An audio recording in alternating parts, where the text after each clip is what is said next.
I'm here at Aireys Inlet on Victoria's Great Ocean Road. 40 years ago, this area was devastated by the Ash Wednesday bushfires, which affected a large part of Victoria and South Australia.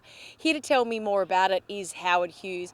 Howard, you were there that day. What was it like? What was that fire like? Well, once the wind had changed, we were all in smoke. You have no idea exactly where the fire would be at that particular stage. You could start to hear the wind howling, and as it come into Fairhaven, the gas bottles were starting to explode, and it looked like the fire was there. Well, when it got to the stage, it sounded like tanks coming up the hill, but you could not see to the lighthouse over there. You could look up kind of the sky and look through the smoke. It was thick.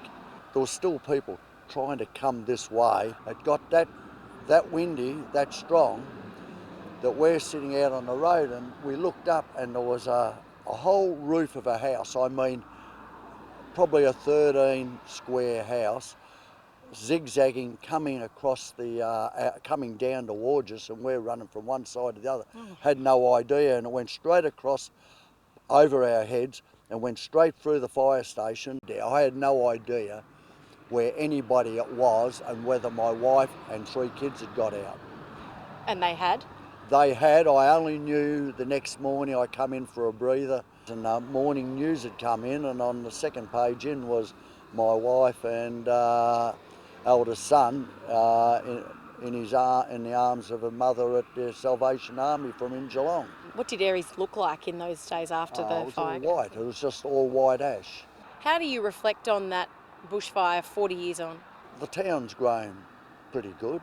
Some of the people are starting to get old and they're dying off now. I think it really put us on the map to a degree, as far as, we've been through a disaster, and we've had a few other fires come close. Right in 61 we had fires here, and it come right down the back of Fairhaven. And look, we live in an area where there's fires, so you've got to be prepared and have your own plan of what you're going to do. Don't let anybody else give you your plan. You make your plan and stick to it.